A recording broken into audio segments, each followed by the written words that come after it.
Para frater, ibu bapak, saudari-saudara, tema hidup sesudah kematian, tema-tema akhir zaman, tema-tema akhirat, itu tema-tema yang menarik, sekaligus juga banyak menimbulkan perdebatan.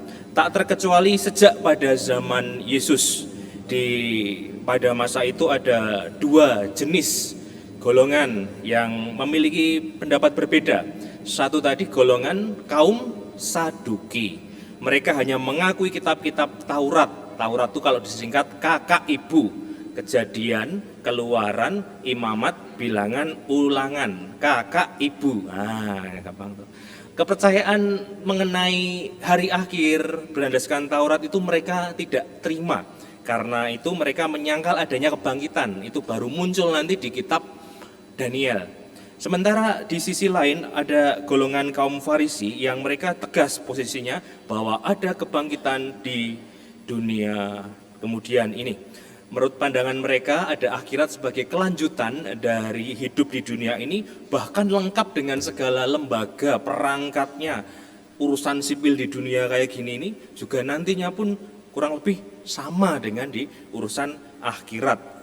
Ya meskipun sampai sekarang belum ada yang unboxing di akhirat. Hai guys, aku ngevlog di akhirat gitu, belum ada. Tapi kemudian pertanyaan ini terus relevan. Pertanyaan Saduki tadi kan, siapa yang menjadi suami wanita itu di hari kebangkitan? Berkaitan dengan hari akhir ya di kehidupan di surga. Kisahnya akan menjadi sangat berbeda ketika ditafsirkan secara harafiah. Saya bayangkan yang ke surga itu generasi-generasi Melea dan Dilan. Suatu ketika ada arwah di pintu surga, ditanya oleh penjaga pintu, bagaimana kehidupanmu di dunia pada masa lalu? Kemudian karena dia terpengaruh aliran-aliran Dilan Cepmek ya, Dilan Cepmek itu susah nanti jawabnya. Kamu nanya hidupku pas di dunia bagaimana? Kamu bertanya-tanya. Ya, biar aku kasih tahu ya. Kamu tercandu-candu dengan suaraku, ente kadang-kadang ente, ya. Langsung join live aku ya, wow, gitu, wah, angel. Kalau segala sesuatu yang ditempatkan, dikumpulkan, dipersepsikan di dunia, dibawa ke kehidupan yang kemudian malah nanti dijawab oleh yang penjaga pintu surga, jawab yang benar, nggak benar tak lempar ke neraka lo, gitu kan, repot. Nah, pertanyaan yang sepanjang zaman adalah ketika aku melakukan perbuatan baik di dunia ini sebagai manusia, apakah ada artinya kelak di kehidupan yang akan mendatang? Lah, kalau aku menderita terus di dunia ini, lah apa juga nanti mosok aku ya masih menderita. Apakah ada yang namanya keadilan Allah? Nah, ini pertanyaan-pertanyaan soal keselamatan. Semua orang itu kebutuhannya pasti, selamat. Pertanyaan semua orang di dunia maupun di kehidupan nanti itu selamat. Perkara sepele dari yang setiap hari kita cari. Keselamatan finansial berarti orang kerja, nabung, investasi. Keselamatan masa depan berarti orang sekolah, biar tambah oke. Menikah, ben ayem tentram. Kemudian asuransi. Keselamatan perjalanan, ini tadi dari rumah ke gereja mesti yang bawa motor ya bawa pakai helm, yang di nyetir pakai sabuk pengaman, sebelumnya juga mesti wis dicek gas, rem dan seterusnya. Selamat dari pencurian, ya berarti masang CCTV. Selamat dari stalking ayangnya ya.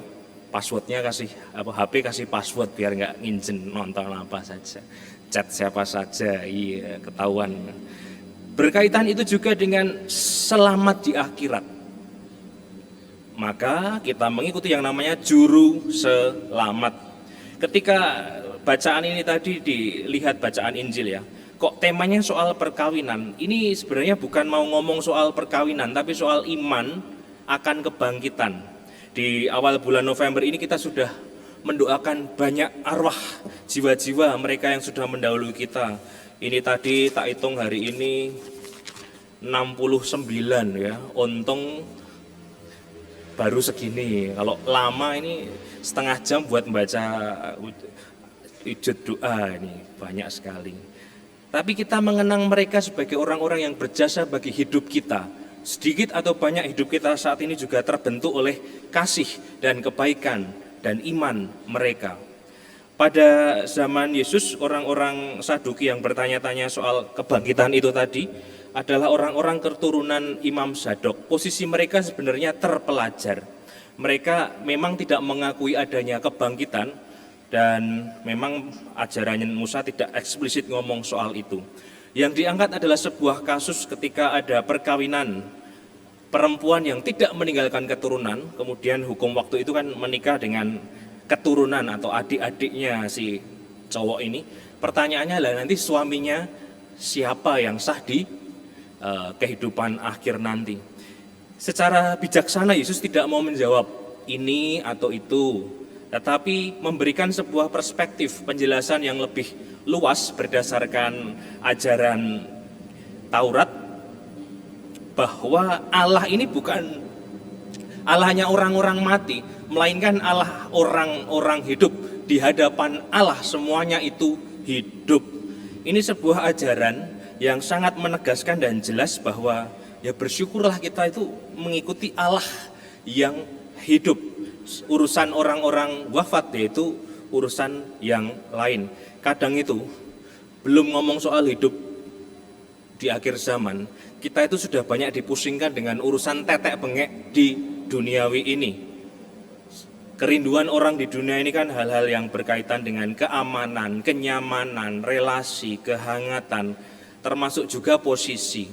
Sebuah lagu itu ya, kadang-kadang itu anak kecil aja sudah lahir, cepet langsung, dek besok jadi dokter ya, nggak tahu, tambah gede, TK, dek besok jadi polisi ya, ya. Dek besok jadi ini ya. Ekspektasi yang diberikan besar, tanggung jawab yang diberikan besar. Sampai Ndar Boy Gang itu suatu ketika juga bikin lagu, jare bapak kudu dadi PNS, jare ibu sing penting sukses, tonggo-tonggo mung marai stres, jare Mbah Dukun kurang hewes-hewes. Nah ini contoh orang yang menerima banyak ekspektasi dari papahnya, mamahnya, tetangganya pun juga. Kemudian dia, lah kan ya aku masih harus berproses, aku masih merintis. Mosok kayak gini, ya kurang. Semua orang ada prosesnya. Betul bahwa ya wong Katolik iki bejone dewe-dewe ya. Podo-podo.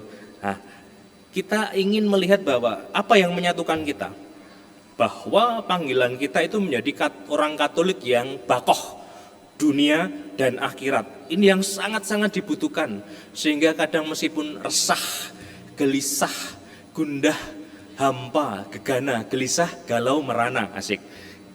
Panggilan kita tetap sama, menjadi bakoh di dunia dan di akhirat. Pertanyaan sampai sekarang ini, aku barangkali berapa puluh tahun beragama, 10, 15, 20, 30, 50, 70 tahun jadi orang Katolik, apakah agamaku ini membuatku makin berdaya, makin gembira, atau tetap marahin domblong, menjadi orang Katolik yang galau terus, resah, tidak tahu mau kemana. Hal-hal yang kita inginkan adalah entah hidup atau mati, aku pokoknya tetap memuji Kristus. Itulah patokan yang sangat baik untuk kita pegang. Satu keyakinan yang membuat kita tahu bahwa aku selamat bersama Yesus. Kita ingin bahagia, kita ingin berguna, kita ingin berpengaruh. 3 hal itu ya, berharga, berguna, berpengaruh. Oleh sebab itu kita mencari, memilah dalam panggilan-panggilan hidup kita dengan aneka cara keterlibatan. Berharga di mata tetangga, mencari kedudukan, posisi. Berharga di mata netizen, bikin konten, posting kejadian atau posting foto-foto terbaru, dapat likes, komen, keren. Berharga di mata Allah, ziarah, devosi, ekaristi, Ya ziarek juga, bulan lalu banyak ziarek ya, ziarah rekreasi. 10% ziarah, 90% rekreasi. Ya, plus foto-foto. Apalah aku ngerti lah.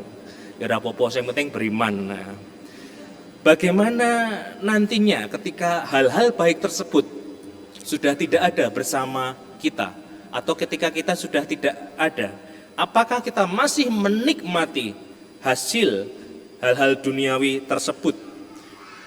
Beberapa kepercayaan memang masih membawa konsep yang dikumpulkan dunia juga kebawa ke surga. Maka beberapa ada yang menggunakan bakar-bakaran mobil, bakar-bakaran duit, bakar-bakaran pembantu, bakar-bakaran rumah, dan seterusnya. Di beberapa tempat, saya kalau ke kuburan itu ya, ke Mbawen itu, makam gotong royong itu juga lengkap. Makam-makam itu makin canggih ya. Ya ada ornamen, dikasih marmer ini itu. Untung saja toh konsepnya nggak gini. Dikasih lift, spot selfie, wifi 24 jam, kamar mandi, dapur umum, stasiun pengisian bahan bakar, warmindo, iki makam apa kafe ngono kan. Jadi konsepnya kalau berbahagia di dunia dengan aneka fasilitas, ya tidak perlu sih kita menempatkannya dengan hal-hal yang berkaitan dengan dunia akhirat. Yang sangat dibutuhkan adalah doa-doa kita dan harapan kita nantinya pun juga supaya terus bersih sampai ke sana. Bagaimana caranya? Bacaan pertama secara jelas dari kitab Makabe, kitab kedua Makabe, menjelaskan start membangun hidup kekal dimulai dari di dunia. Gimana caranya? Ada 7 orang bersaudara yang bersama ibu mereka yakin bahwa aku harus setia dengan hukum-hukum Tuhan, nggak peduli apapun konsekuensinya. Oleh karena itu mereka akhirnya mengalami sebuah siksaan atau hukuman dari Raja Epiphanes. Mereka punya prinsip yang hebat, lebih baik kami ini mati demi hukum-hukumnya ya daripada melanggar hukum itu tadi. Memang jadi orang Katolik pun juga kurang lebih banyak hukum-hukumnya. Ada yang disebut misalkan kitab hukum kanonik, ketentuan pastoral regio Jawa, pedoman pelaksanaan dewan paroki, ini itu dan seterusnya. Nah, tapi saya suka dengan kalimat terakhir di dalam hukum kanonik kita Katolik. Salus animarum suprema lex, artinya keselamatan jiwa-jiwa adalah hukum yang paling tinggi. Maka meskipun kita hidupnya banyak aturan gereja, sebenarnya yang diminta apa toh? Keselamatan jiwa. Itulah yang melampaui segala hukum yang ada. Kita sebentar lagi akan mengakhiri tahun 2022. Gelis nggih, bentar lagi loh ini ya. Ya, bentar lagi Desember, Natalan, tahun baru.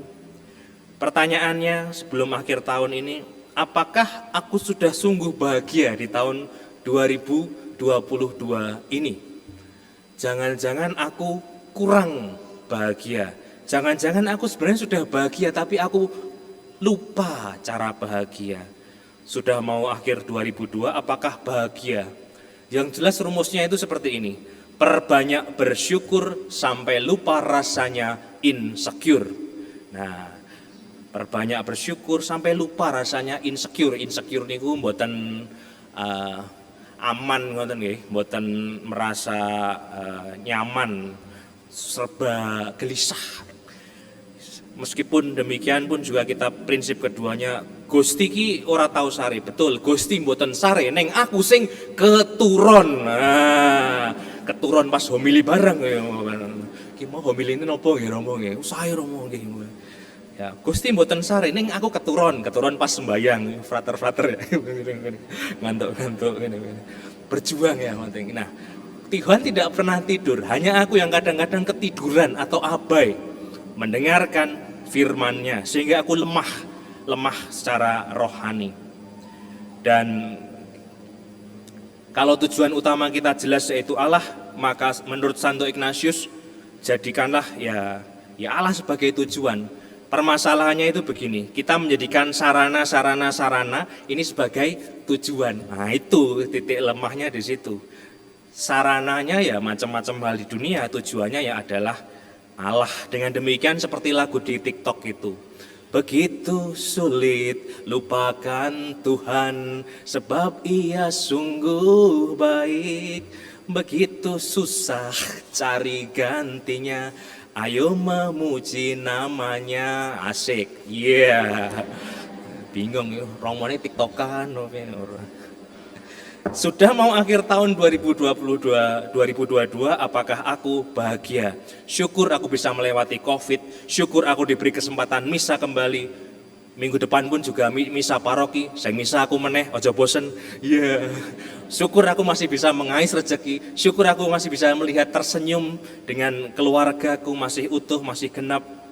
Kita sama-sama punya waktu 24 jam, berapa detik, berapa menit ku persiapkan untuk hidup yang kekal.